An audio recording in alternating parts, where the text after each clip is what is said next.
Yeah, let me just do that. That good?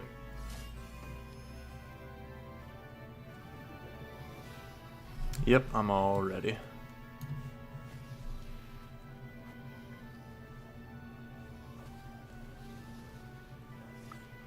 All right. Okay.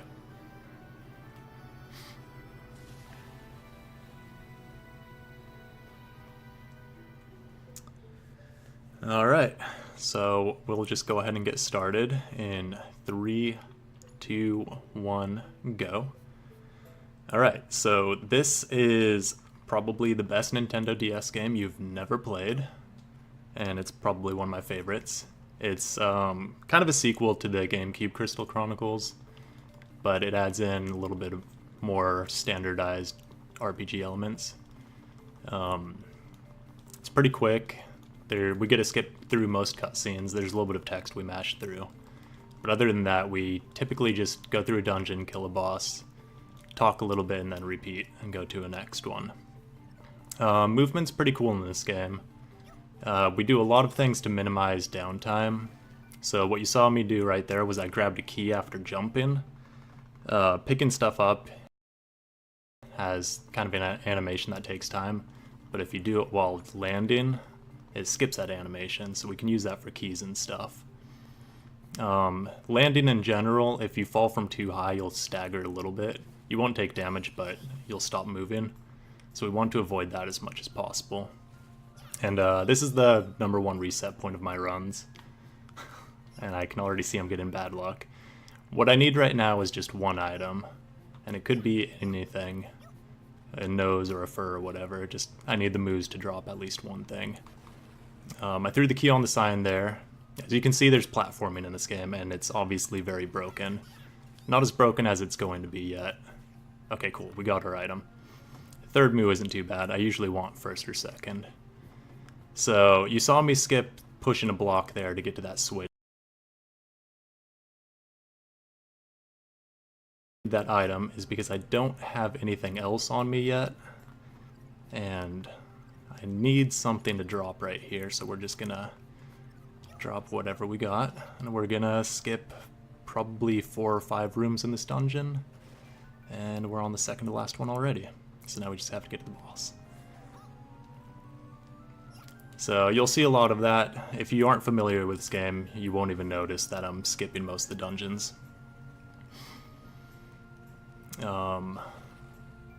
This one's pretty straightforward though. It doesn't really get too broken until after we finish this dungeon. Okay, what you saw me do right there, the top screen blinks out. Every character in this game has kind of a special ability when you hit the R button that forces you to use the touch screen. That one lets me do like a little spin or slash attack by selecting the enemies. So I purposely gathered the skeletons up and then hit them all at once with it. And I got a nice level up, so even if they hurt me, I'd fully heal after it. This is a scorpion. It's got a couple attacks. Got the swipe there that I'm getting hit by for no reason. I should be able to dodge those. You saw the laser attack when it opened. What I want him to do, and he's not going to do it because it's a marathon run, I want him to do a tail pound. Because every boss has a weak point in this game, and it's very obviously the crystal on them, wherever it is on their body. This one's on the tail, but you can't really stand on his body because he'll try to hit you off with it. Okay, there we go. This is what you want.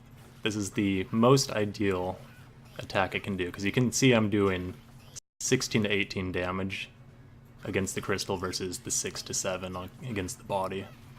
So it significantly speeds up the fight. Alright, so dodge that. I don't think I'm going to get another tail pound before he dies. Alright, so bosses in this game are also loot pinatas. There's a kind of intricate crafting system. I just want the scrolls and 100 gil, because that's all we really need to make this run work. And you'll see why once we get to town. We gotta sit through a little bit of text right now. Some cutscenes, some story that I have no clue what it's about anymore. It's been probably 10 years since I paid attention to that.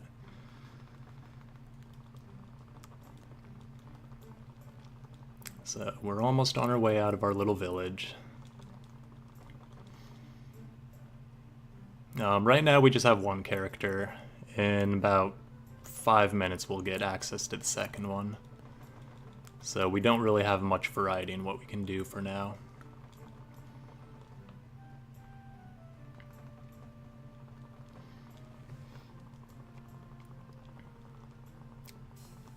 Mashing text in this game is also really nice. The DS button, or the DS has 4 buttons, A, B, X, and Y, and all but one of them can advance text.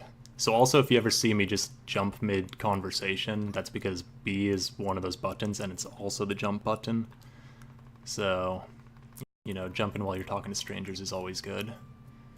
So we're in town right now, our dad ran off, so we're gonna go talk to strangers like I just said.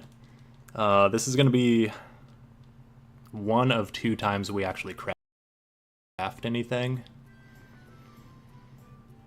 So this is the crafting shop. You can buy scrolls and materials and stuff here, and we have just enough money to buy some stuff. So we want to buy these 2 scrolls. That'll give us 5 different scrolls total, and we want to buy 3 tree branches, or I think those are tree branches. Alright, so now we're going to drop 1 weapon scroll, and then I think one is the child's weapon, the other is the fledglings. All that matters is we can craft one of them, and if you scroll the menu fast enough, it'll let me craft something I can't actually craft because I had the materials for the one right above it. But since I also didn't have the money to afford it, it underflowed our gil count, so now we have basically infinite gil. We have more money than we could ever spend in this game. So money is not an issue, except we don't really buy anything. This is the most we ever do. That 1 item drop I got earlier is the only time we actually have to worry about items for dropping. What you see me buying right here, these are basically my building blocks. These are what I'm going to be standing on and stacking all over the place. And this will let us bypass a lot of puzzles, a lot of intended routes by just basically climbing past whatever they put in our way. Alright, so we did our shopping, we got our magic and stuff. Now we get to go to the next dungeon. So also, magic in this game is disposable. On the bottom screen there you can see the count of 10 on a lot of the items there. That's how many uses I have per spell. So I want to maintain some of them for actually damaging enemies, and then I want to keep some for throwing. So we're gonna drop some ethers there and then miss jumping on them. And we're just gonna skip a couple side rooms here by getting up here early. Toss the fire to light the candle, and now we wait. I wasn't paying attention what bonus I got for my sword, but if I got, yep, okay, so I did get attack bonus. Sweet. If you get attack bonus on it, you can actually kill the first one in 3 hits, and then you level up, guaranteed. So, some rooms in this game have specific keys that you have to do, or enemies you have to kill to open up things. This is one of them. You just need to kill those 3 enemies to get this key. So you can open this door and move on.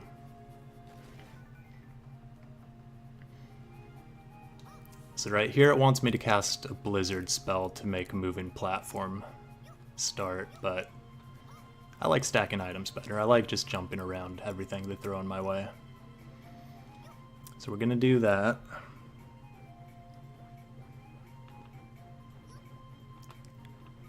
Trying not to screw this up. I only have so many items I can work with right now, and the item route this early in the game is actually pretty strict. I think I have maybe 3 or 4 items I can spare. So yeah, we jumped across a gap, skipped a whole little bit there. Also, if you fall in that black pit that I jumped over, there's like a whole under area that you lose a lot of time if you ever fall in it. I've only done it like once, but we got by it. Alright, so we skip lighting the candles, throw some magicite to hit those switches, and we're back in the room we were just in about 30 seconds ago. This one, there's a nice invisible wall right there. So even if I was able to somehow stack items to get over here, that invisible wall would prevent me from actually making it all the way. It's pretty iffy on where they put those in this game. I feel like different teams worked on different levels because for the most part there aren't too many invisible walls. Alright, so this is Behemoth. We can get him to flip over and show his belly with a Thundara spell, which is 2 thunders combined. His crystal is on his stomach, so you want him to flip over to hit it. Normally, you'd have to like stand on him to stomp it, but since the Clavet has a little bit of a longer reach than most of the other characters, you can just hit it right through his face. Alright, so that's the Behemoth. Pretty tough fight.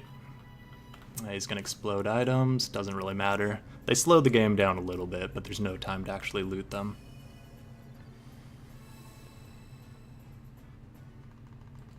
Alright, so that was Old Town. I think we were looking for our father there, we never found him.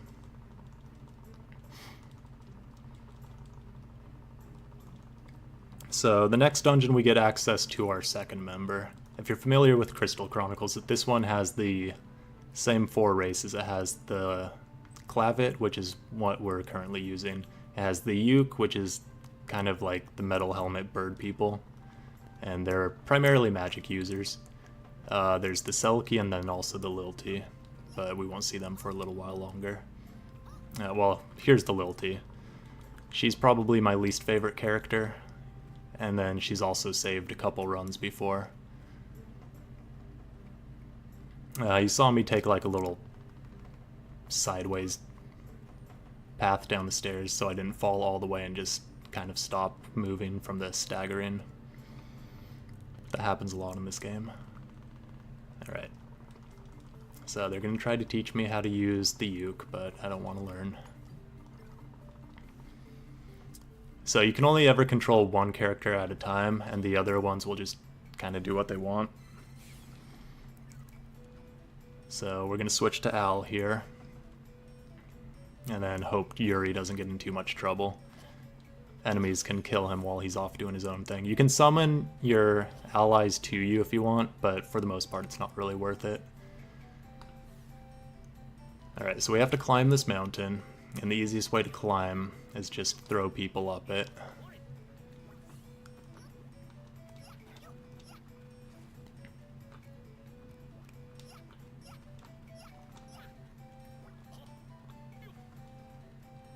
So I'm obviously bypassing a lot of different puzzles that we're supposed to do.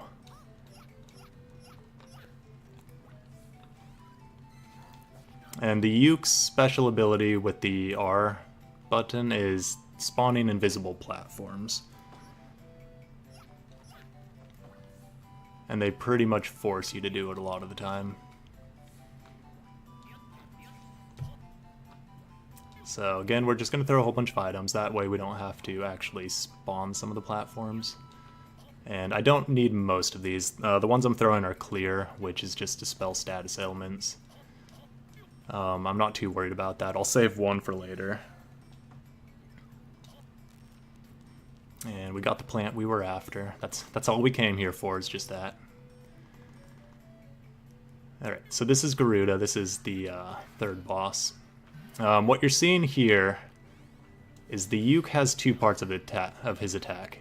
He has the physical contact and then the magical orb that flies out of the rod. The magical orb does significantly more damage than everything else. Also, this boss really likes Yuri.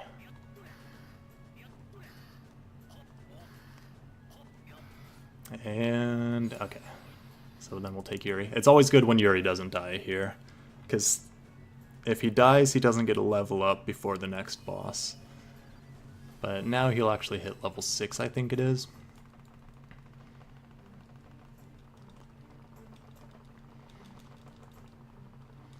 So yeah, Garuda's pretty simple the first time. Second time as well. Every boss but I think 5 in this game, you fight twice. The next boss is a one-time only for a specific reason. And then most of the final bosses as well.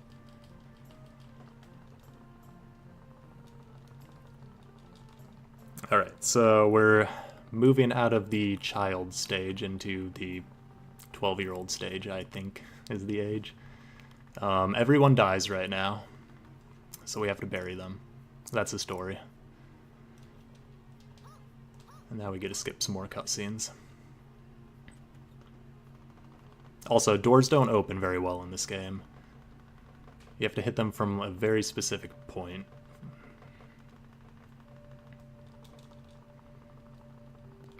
Alright, so we're back down to just one person. The next dungeon we do is the same one we just did, but we have to go up a different path.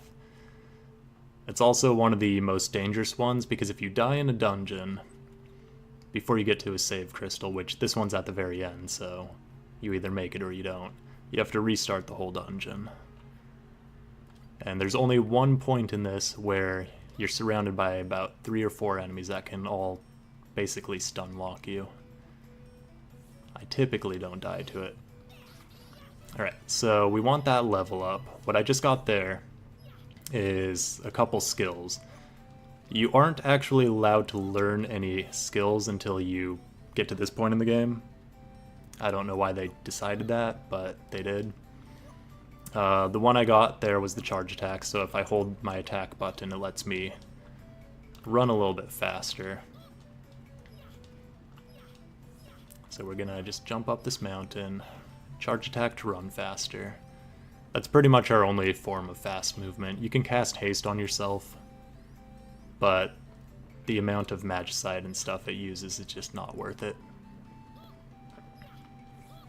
Alright, so this is the point where you can very easily die because of this goblin here. Alright, he missed me. And that's the dungeon right there.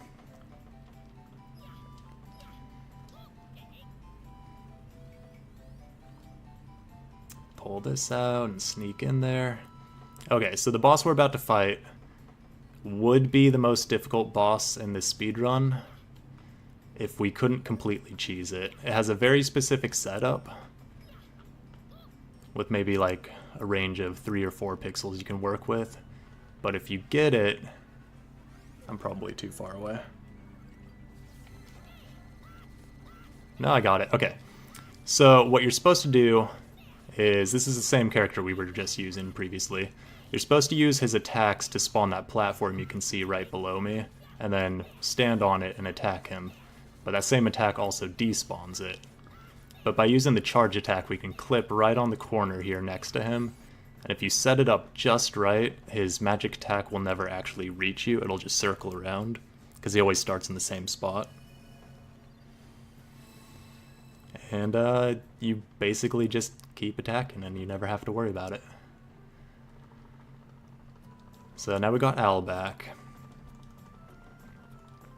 And he's permanently here. Everyone we get from now on will actually stay. And we're gonna go to the castle, find out we can't actually go there.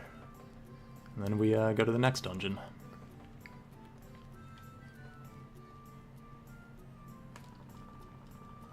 And if you're wondering why I'm playing on Japanese, it doesn't actually make a difference. All versions are exactly the same, glitches and all. It's just, I have both cartridges and I saved the other one for a different category if I ever attempt it, because I need to wipe the whole thing clean and be able to read. Any percent doesn't matter if you can read or not, since you do relatively little shopping and crafting. Alright, so this is the forest. This is where the game becomes incredibly broken, and they literally hand you exactly what makes the game broken. But we have to get to it first. So here I'm going to replenish my fire magicite and take one for the road. I have 10 left after I throw this one, and I need all 10 of those for the boss. And I got poisoned. Cool. So as you can see, poison is really annoying. You don't want that.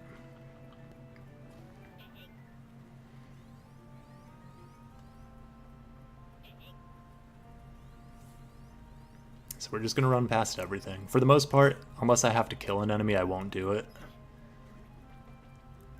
Experience-wise, most things aren't worth it. For now, at least.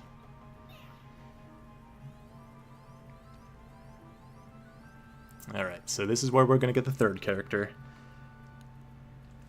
Right after I kill this flower. So, they decided to make this game kind of a puzzle platformer RPG. And then they made this character. And they gave it double jump. But even after this point in the game, they continued creating levels that were built around players only being able to single jump. So we can basically double jump over most obstacles. And I don't know if they consider that a problem or not, but I'm thankful because I don't want to do all the dungeons.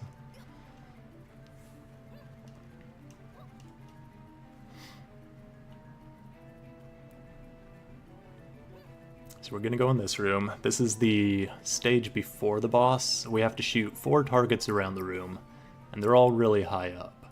You're supposed to go through all the side rooms and find other methods of getting up, and then come through entrances up above. But we have other methods of getting there. Shoot that one.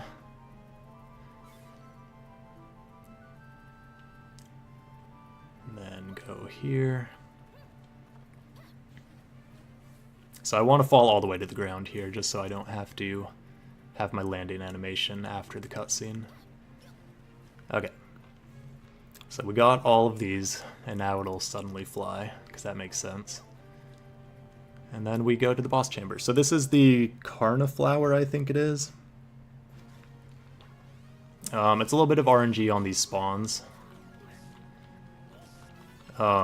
You have to destroy both vines or stand on top of the flower itself to get it to open up. And the crystal's right in the center. Yuri's standing there next to it attacking is great because it'll waste time spinning.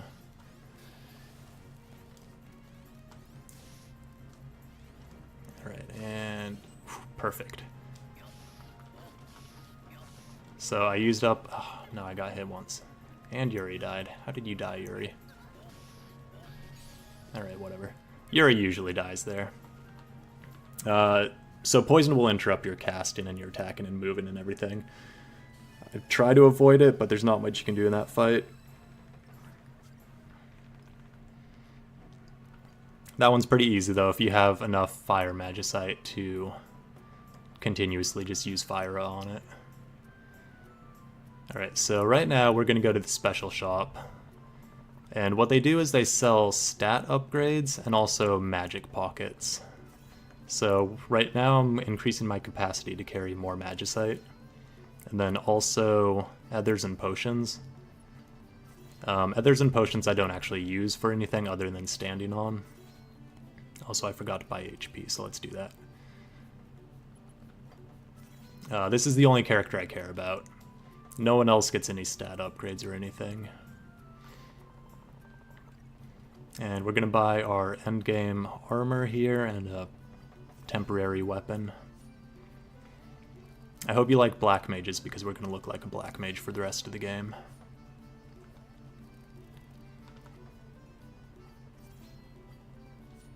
The black mage armor gives us a little bit of more magic power, and the little orb on our attack uses our magic stats, so we get a little bit of extra damage that way.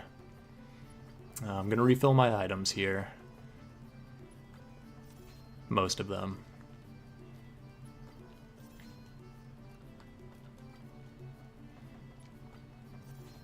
Clears I don't really need, but they're good backup in case for some reason I throw like 500 items on the ground and I run out of everything else. 3 rays should be enough to get me through the game. If I die more than that, I just automatically know it's bad run.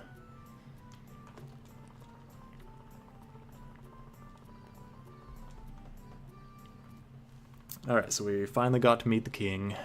And then he's gone or something, I don't know.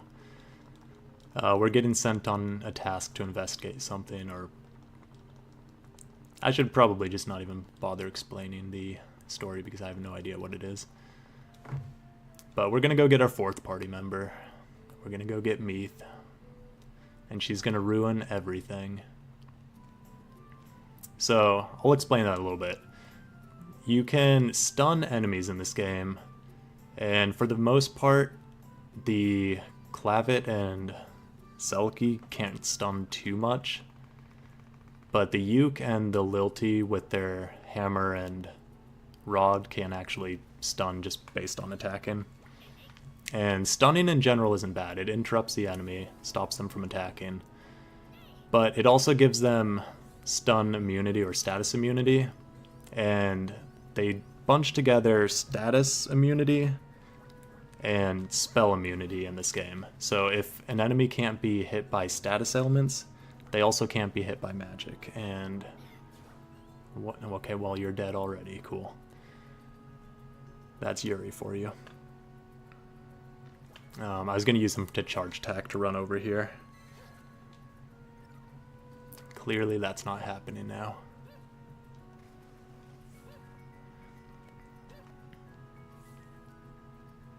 So we're just going to go over here, push this. This is one of those levels where you have to raise and lower the water levels. But we only have to do it once. Most of the puzzles in this dungeon are already solved, and that's because we come back later in the past to solve it for now. Alright. So since Yuri's dead, I can't charge attack down here. And now we get our 4th party member.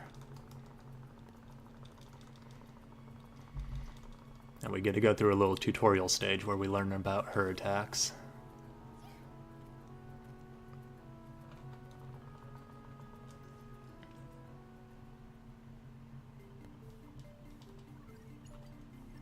So her charge attack spawns a pot that you can roll with, which I guess you can use it to get over spikes, but you'll never see spikes again after this. That's not going to make it.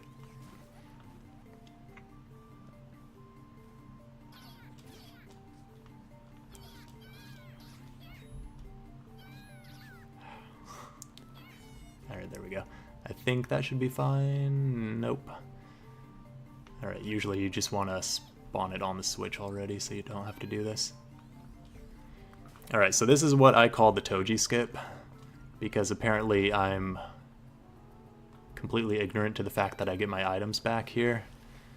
And the other runner and one of my viewers, Toji, pointed out that I actually had Fire Magicite for that. What the game wants you to do is use the pot and alchemy to create the Magicite to put there, but they also give you your items back, so it doesn't matter.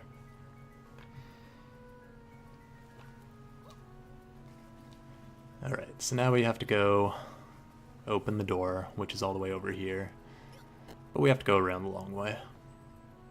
You can stack, I think, 10 items or so to get up here, but it's not that easy to do. Alright. So, this is my least favorite boss in the game. We fight it twice. First time is really RNG dependent. He can basically just ruin everything. Right now I'm getting a good pattern. That's fine, I guess. Missed the crystal. So as you can see, fire is doing a ton of damage. And now he's immune to it. He's actually being kind of nice, though. He's not diving underwater a bunch. And he can also pull those platforms I was standing on underwater. Alright, there we go. So his different movesets are he dives underwater and shoots bubbles, which takes the most time. And he'll usually just spam it if he does it once. Saw the lasers and the breath attack. And I think that's pretty much it. But you can't really stand in the center platforms without getting pulled underwater if he starts diving. As much as I hate Meath, though, she's usually the only one to live if everyone else dies. So she does kind of save the runs when it comes to surviving boss wipes.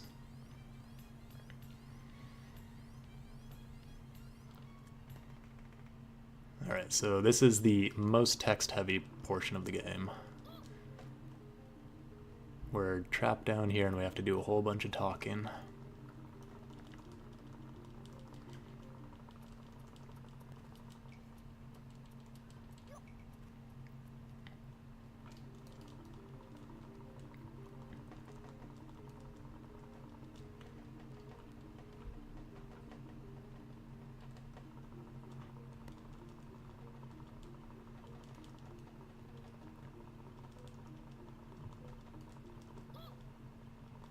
And doing the mid-conversation jump in because gotta mash all the buttons.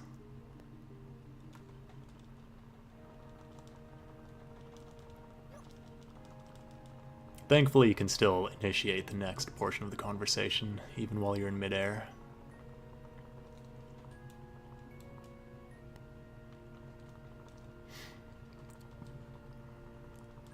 Got 2 more bits, I think.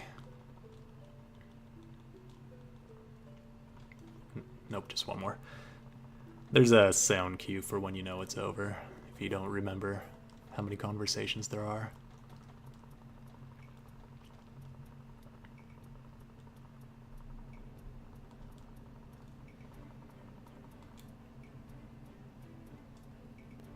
Alright, so now we go back to town. I do have to buy more magicite though. I do need fire and then probably all of the blizzard again. Fire is the most useful spell you can cast in terms of getting the most damage for your spells. The burn status ailment lasts the longest and also deals damage over time. Freeze and paralysis wear off really quickly. And then also make whatever you're hitting immune to taking more damage for a while.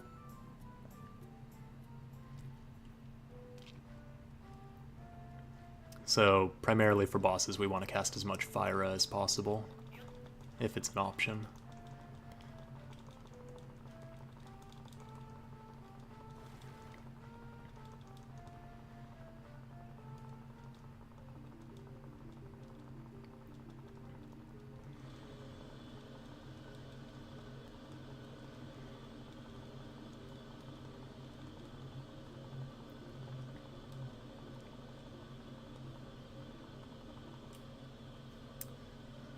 Okay, so we're gonna go talk to the king, and apparently we try to kill him because then we get sentenced to exile in a volcano of all places, instead of just, you know, getting rid of us completely. We're gonna do some grinding here. Look at my menu, I guess. I want a couple skills, primarily charge attack for Nash, the Selkie with double jump, so I don't have to keep switching characters all the time. And I also want charge attack on Al here. The reason I'm killing bees is they have almost no HP, but they still give the same amount of experience as a standard enemy. So they come in groups of 4, give us tons of experience. As you can see, I'm just getting level ups on almost every attack here. So we're just gonna kill them for about 1.5 minutes. We're gonna get to level 18 or 19 on Nash, and then we'll be good. And then Al only needs to get to 14, and he'll be fine.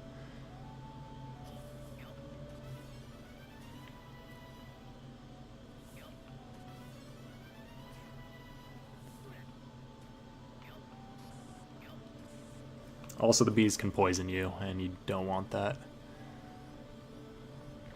Thankfully, though, the leveling up and the grinding in this game is really quick.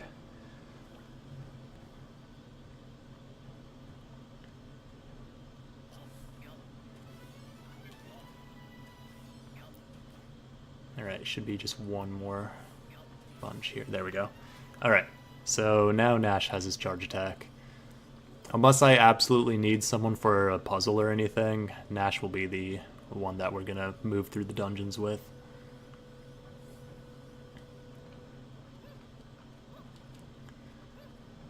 So we're gonna jump over here, grab this key, and then go back.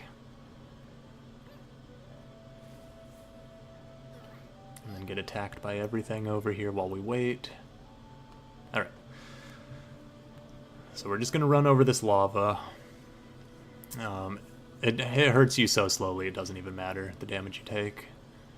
And since we don't fight anything, we don't ever come close to dying.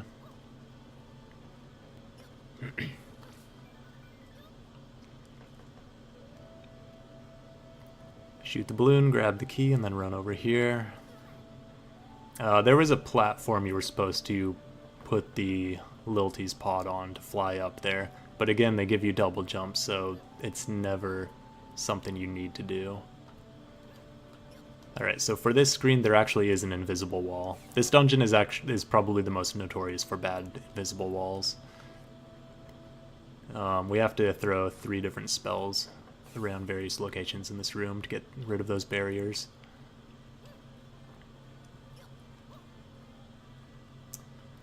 And there's the last one. That's fine. Normally you can jump over that if you're not bad.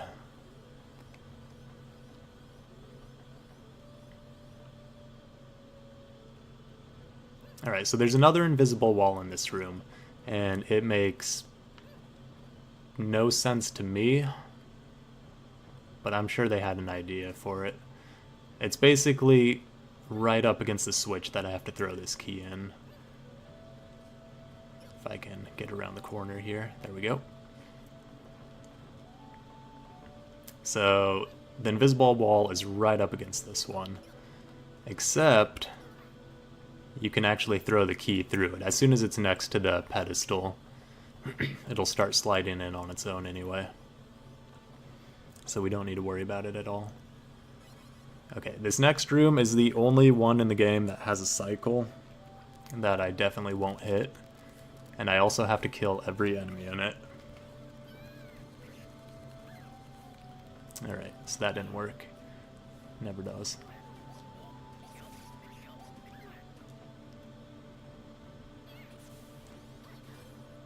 Alright. So the reason I have to kill all the enemies in this room is because there's an invisible wall on each level, and to get the portal to the boss to spawn, I have to kill everything anyway.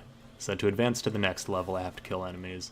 And to open the portal, I have to kill enemies. It's a great system. But we're just going to run through fire because we don't care.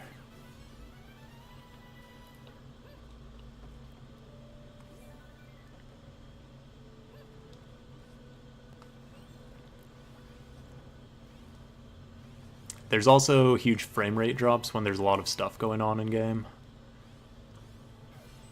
Sometimes I'll accidentally miss an input for a spell because of that. Because it doesn't register me locking the circle or anything. Alright, so this is the cycle I'm worried about there. Yep, that's what I thought. There's a little fire flame thing that spawns down there that'll knock you all the way down if you get hit by it. And it's definitely done it on more than one occasion to me. But if you kill everything as fast as you can typically get there right before it goes off. Okay, I went down to 9 HP there, but I also killed the enemy. We're hit by slow, so I'm going to let it wear off real quick. I don't want to get stuck in a casting match with a bomb and not be able to actually charge my spell.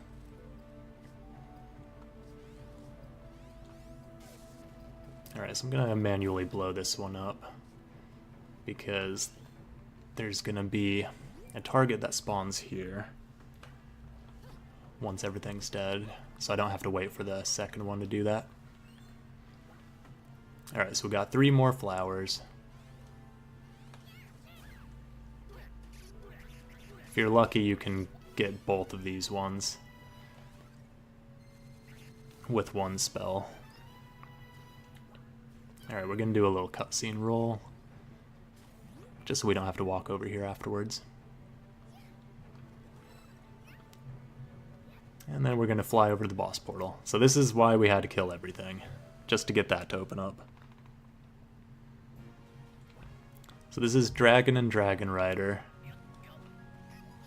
We just need to knock him off and hopefully get him to run into a corner. That was actually really good. The magic ball on our normal attack aims to where he is and not where he's going to be, so he's really hard to hit with it. So hitting him with the rod while against a corner is pretty much the only way to get him. Dragon, you can just stagger if you hit his crystal enough times, so if he tries to get up, he's just going to fall down again. There's pretty much nothing he can do to get you at this point. It's kind of sad. I feel bad for him.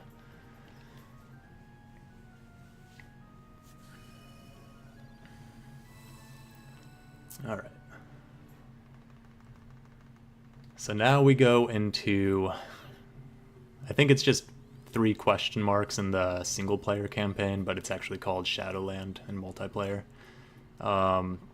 Definitely the most fun dungeon though. We're gonna buy a couple more stat upgrades for Al. I'll get defense just to play it safe. If I was going for a PB, I'd just ignore it completely. And then we're gonna buy the remaining elemental pockets here.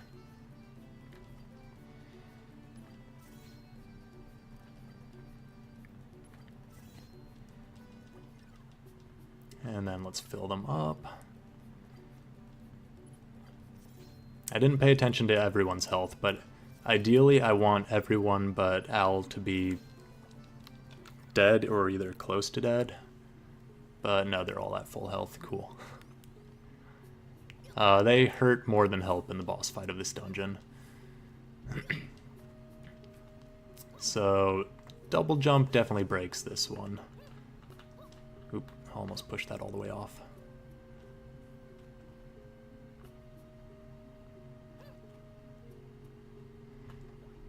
Okay, so this room, there are 2 sets of 3 candles on either side of the room. And you're supposed to go through, you know, a whole bunch of side rooms to get to them, to get up to this level. And then we light them with our special ability and they spawn this bridge. So we got half of the bridge already. Now we have to go get the other half. We're just going to run by this Flan, don't care about him.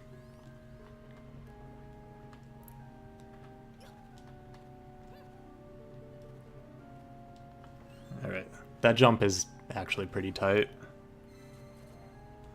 And there's the second half. So that was the whole dungeon right there. Well, we still have to get to the bridge now. As you can see, there's not much of a frame rate here. The room is a lot bigger than the DS can handle. Thankfully, though, most of the enemies weren't spawned, so it wasn't slowing it down too much. Now we go fight the boss.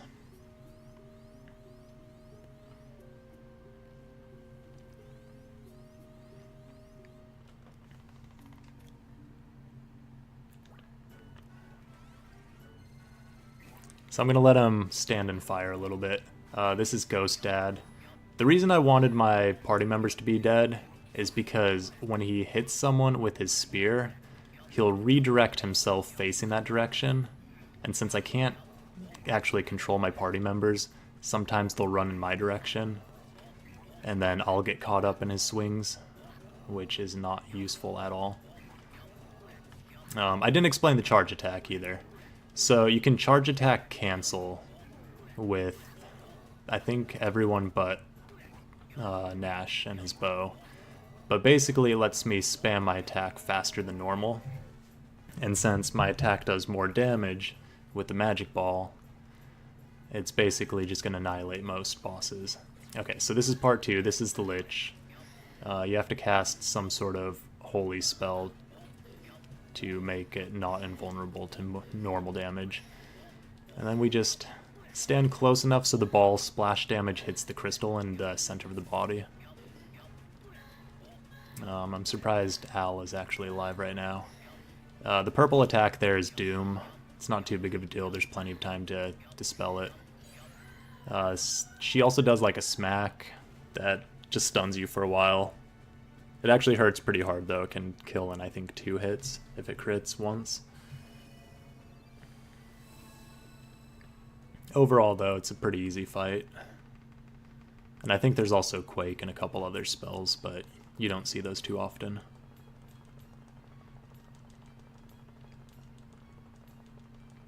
So we're back in this dungeon now, except we're in the past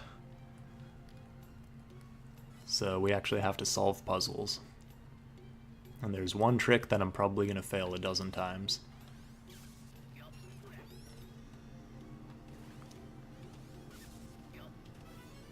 Alright. Gotta kill a couple enemies in this room.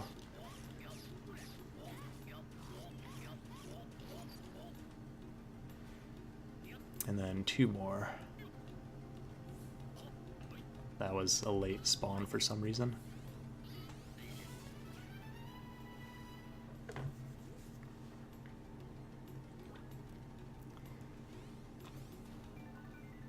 Alright.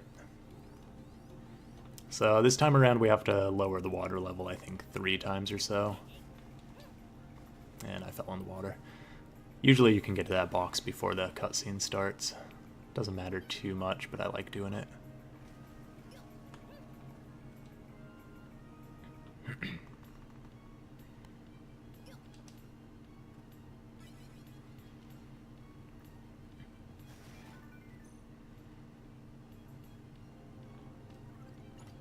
Alright, so we lower the water level once.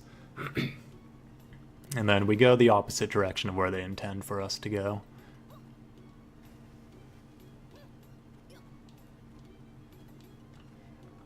Because we can just double jump up here. Push a couple items around the corner so we can get over here. And then we lower it again. And that's all we need to do. So you have to actually hit those switches to use the elevator to go lower. Which is the only reason we went to go get that one. Alright. So now for the most fun trick in the game. Crafting glitch, I believe, is frame perfect. But it's really easy to hit. This one is also frame perfect. Except there's no indication of when that frame is other than just at the very end. So I have to pick up this key. No, that's Al. On the last frame before I get sucked out of... There we go. 3rd try. That's actually really good. If you pick it up right as you're about to get warped out of the water, you bring it with you. So I'm going to let her hold on to that. And they're all down below, so they're going to follow me along the wall and go around the corner. I'm going to have Nash bring this one over here. And then I'm going to throw Meath up. Alright, so that was that. And now we get to fight our good old friend Fish. This one isn't bad. I figured out that there's a safe way of doing it that's definitely more consistent. You can actually lower the water level in this one. And there's the bubble attack I was talking about. So he's gonna just hang out below this ledge here and not really do much of anything. And I'm just gonna keep dropping fire on him. Electrocuting water even though I'm not down there. He does have the suck attack still. Actually, no, I want Meath for this one. So he can sort of pull me off the ledge down there, but I can also just cancel my spell to avoid it. So second time you fight him is a lot easier than the first one, since you don't have to be up close and personal if you don't want to.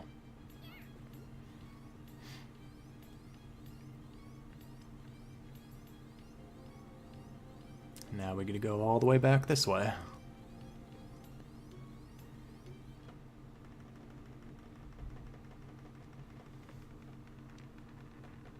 Ten cutscenes here.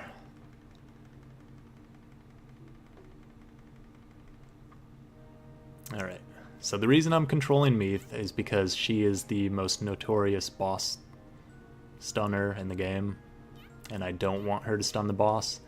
But when you start a boss fight, they'll automatically go for whichever character you're controlling when you enter. So even if I switch to someone else right afterwards, the boss will try to kill Meath out of everyone else first. So we have support on the sidelines here. Of course the boss goes for me. And they're gonna cast a spell that combines with mine.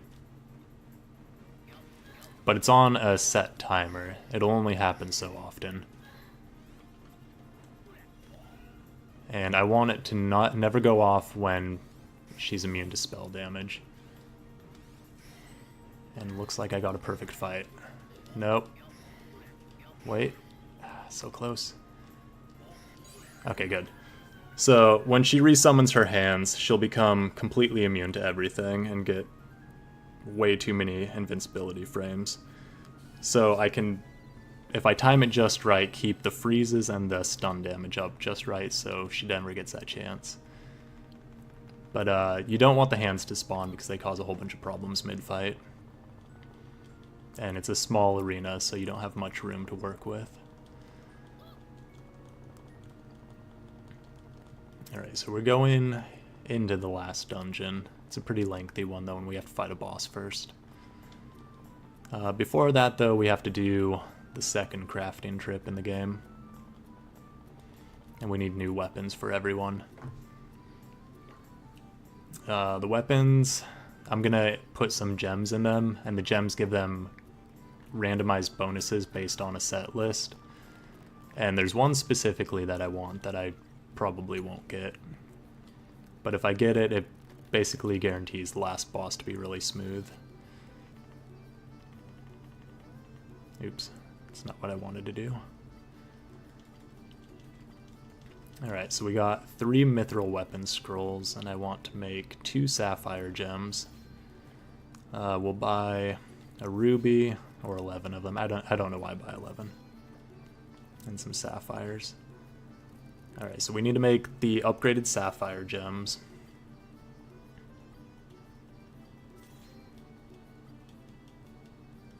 And now we have to glitch craft the mithril weapons. So again, I just have to hit the frame right when it scrolls over. And we got the best bonus possible. So that one gives us magic 4, which, since magic is what we do most of our damage with, it'll make it so we actually hit things really hard. Primarily just the last boss.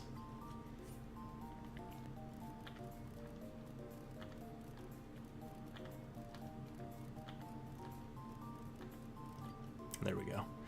So everyone but Nash gets a new weapon. His, I've tried to upgrade before, but he just doesn't see as good of a return per attack bonus as anyone else gets, so it's not really worth the time. Buy our final stat upgrades. We'll buy a little bit more HP. 350 is plenty to get through the run. And the last of the magic. And then our last Magicite shopping trip. I can get by without Blizzard, and I think I have enough of everything else. Okay. So we're gonna go up against Kuchaspel. Maybe I should have bought more Blizzard, actually, looking at how many I have. He can be difficult, or he can be really easy, depending on what happens to my party members. Oh, he's just going straight for me. Normally he does this right away as his opener, and that's not good either.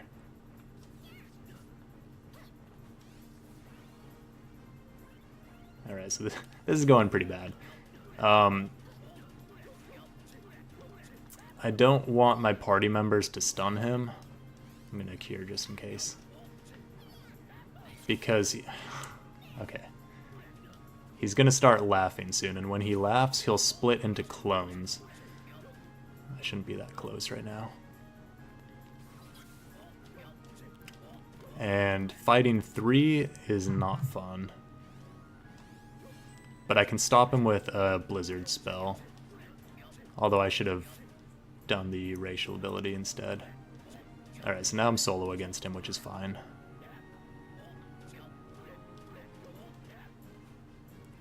I'm trying to stay at a distance so I don't accidentally stun him with my physical attack.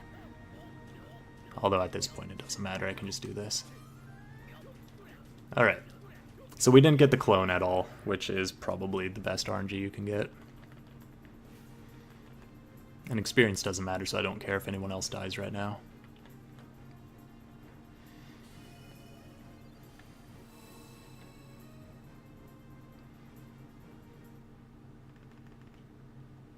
Alright, so now we're in the Crystal Temple. It can either be one of the most confusing dungeons or one of the easiest. There's a lot of locations you don't actually have to go through that will definitely confuse you if you find them, and then you just end up back at the beginning anyway. So we're going to refight the first boss here. There's not really a fast way of killing it other than just spamming attack. Usually Yuri dies here, but he didn't. Mostly I just want Nash and Al to be alive so I don't have to worry about them, because they're the only ones that really do anything right now. So we're going to jump up here.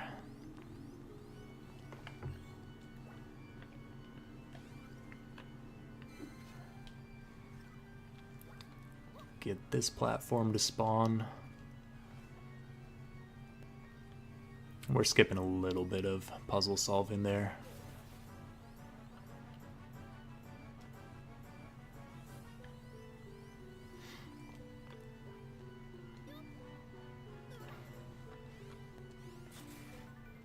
So for those switches, you have to hit them at the same exact time, or at least really close to the same time. And it's kind of troublesome because you can't just lock one and then let go when you cast the other one. This one you have to deal with walls that get in your way, so you have to hit the switch to toggle them on and off. So this one I'm just going to wait for the fire to auto cast. There we go.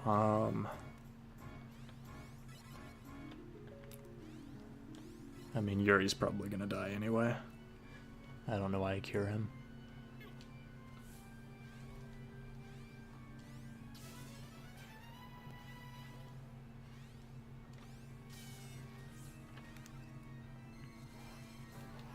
Alright, so this is another room where I have to kill enemies.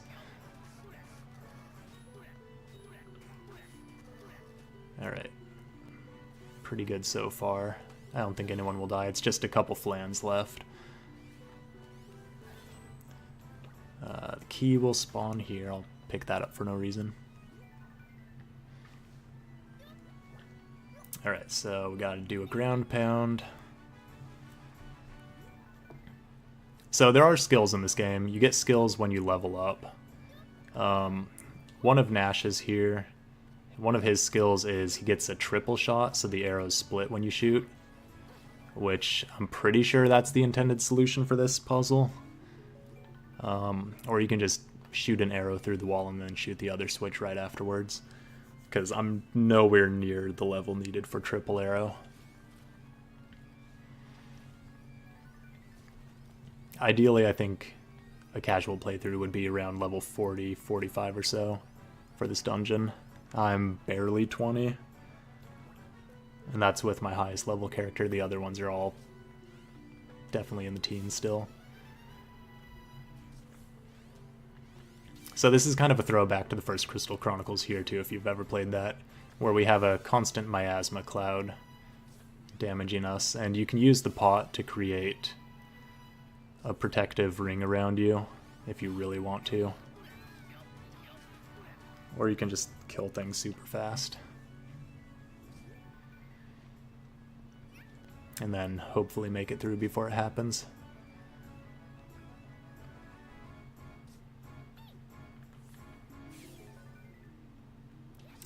Alright, so this is also one of the worst rooms in the game. They're gonna chase after me and then switch targets as soon as I switch. But I need to be on top of this pot before that happens. And they've definitely killed runs before where I just got bombarded by enemies. So do a nice little heal here. And we get to fight some of the worst enemies in the game. In my opinion, at least. Because they're really hard to hit. And they also cast Thundaga. Alright. 1 down, 2 to go. And you don't really have room to fight them. So avoiding the spell and also trying to damage them is pretty hard. A+ jumping right there. Alright, now we have to wait for this to wear off because I can't summon anyone while it's active.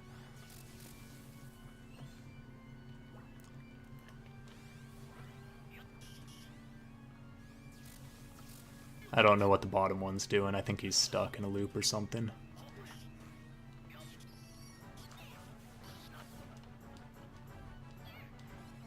Also, the loot button is the same as attack in this game.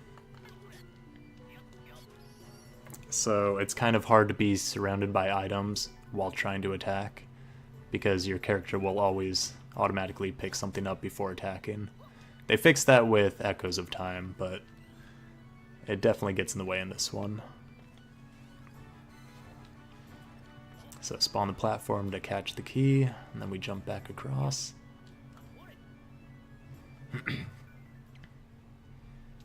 So this is the last puzzle we really have to solve in the run, while being chased by a lizard. He didn't attack me though, so that's good. We just have to throw a couple blocks around this room, and I'll do a nice heal before I go in. Okay, so this is Galdus. He's the final boss, but this is his first phase that we fight him in. We'll come back to him later. I'm going to throw some fire down just to get a little bit of extra damage. At about 20% he goes invincible and spawns crystals. Not really anything you can do about it.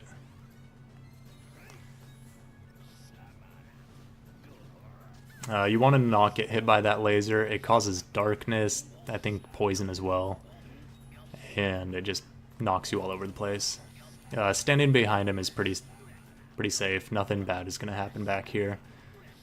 Worst case scenario, he turns around and tries to punch me, but we can move easily in time. What he just did right there is he threw his cape up, and it's literally called a cape even though it doesn't look like one. And that's what I was talking about right there. Alright, I killed him anyway. Couldn't see what happened, but we did it. When he throws the cape, though, he takes double damage from everything, so you can usually kill him before the cape lands. The cape landing deals a whole bunch of damage, though, and stuns you temporarily. So what you saw right there was me getting hit by that by accident.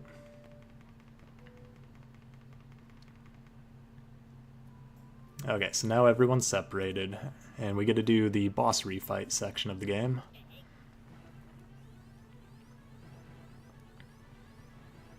So, like I said when I started the run, pretty much every boss you fight twice, except for the final bosses, and Ghost Dad, I guess, is the only other one, and Al, the crystal boss. The matchups are actually pretty good for the refights. Definitely Al gets the best one that he could possibly get. We gotta kill these, which I got terrible spawns. I don't know what this one's doing over here. I don't know where it is. There it is. So we're a little bit stronger now. Instead of like 7 spells, it only takes 3 to kill it. I'm gonna pick this up real quick. So that's one refight. Up next is Meath, I think. And she gets to fight the Behemoth. When I fought the Behemoth with Yuri earlier, I was able to just attack right through his head because the reach on his sword is long enough that it can reach the crystal inside the Behemoth's body. Meath does not get that luxury. Her hammer or whatever it is, or just her tiny size, is just way too small to actually reach through it. So we have to give the Behemoth some belly rubs. She can flip him with just one Thundercast though, so it's a little bit quicker that way. But I always like belly rubs. Depending on how many crits you get, or the weapon bonuses, you can sometimes 2-cycle it, but it's usually a 3 like this.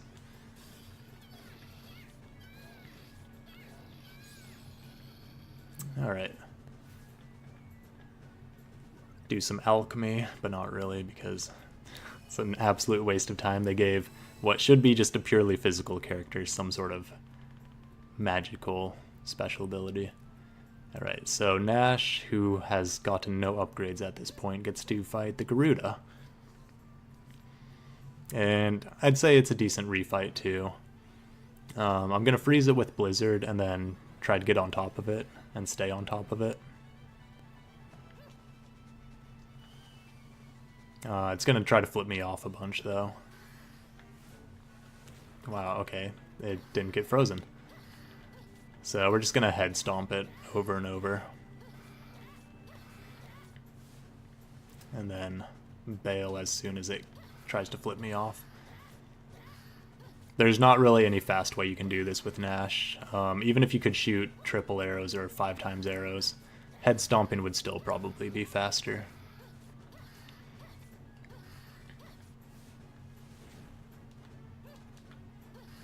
You can time your jumps on the flip, so you can land on the head after it hits, but more often than not, you'll find yourself getting knocked back by the shockwave, even after the shockwave is gone. So I tend not to do it, just to be a little bit more consistent.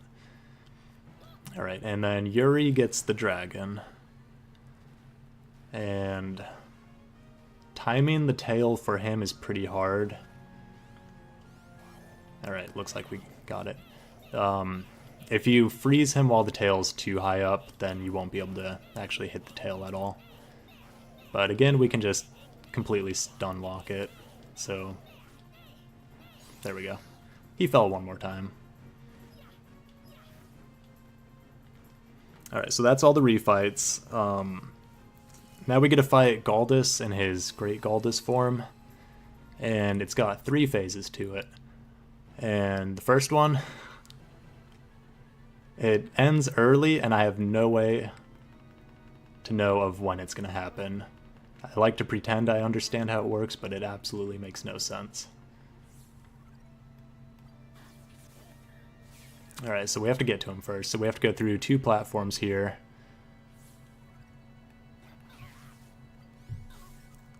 And he died. That's pretty cool. I'm probably gonna die too. I'm gonna cure real quick. There we go. Usually you can just kill them really quick with a couple charge attacks. Okay, so this is Great Galdus, and they definitely did not test this game before releasing it. So we've got 4 crystals spawned around the map that are gonna constantly cast spells at me. I can kill them, and he's going to respawn them, and it won't make a difference. Around his body, you see a couple spikes, and what I want to do is I want to break all those spikes. When I break the spikes, his stomach will open up, which is where his crystal is. And that's where I'm going to deal the most damage. So I want to deal as much damage as possible before he resummons his spikes like that. Okay, so I should be able to just kill a crystal now. I don't know which one. But one of them is going to trigger the second phase. If I can find it. It's probably this one. Nope, not that one. So yeah, you can trigger the second phase really early, but it's incredibly inconsistent and makes no sense. There we go. Okay. I've found that more often than not it comes from killing one of the crystals, but knowing which one and at what health percentage he's at is completely random so much of the time. Alright, so this one is a lot better. It's not really going to do much that can hurt me. A little bit of gravity. I'm going to heal here, though, because he has been known to slap me in the face and kill a run before. What I want, though, is I want lasers. Nope. Alright, we got a really bad second form. So now we have to destroy the spikes again to open up his stomach. You can slowly brute force your way through these if you really want to, or if you can.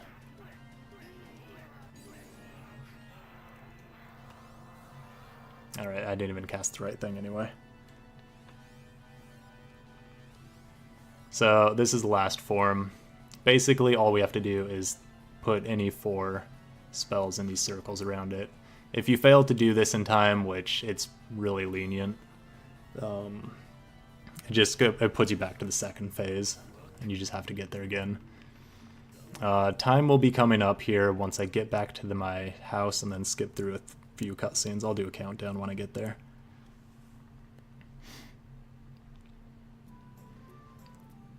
But I always end it on last input, since we still have to do a little bit of running before the credits.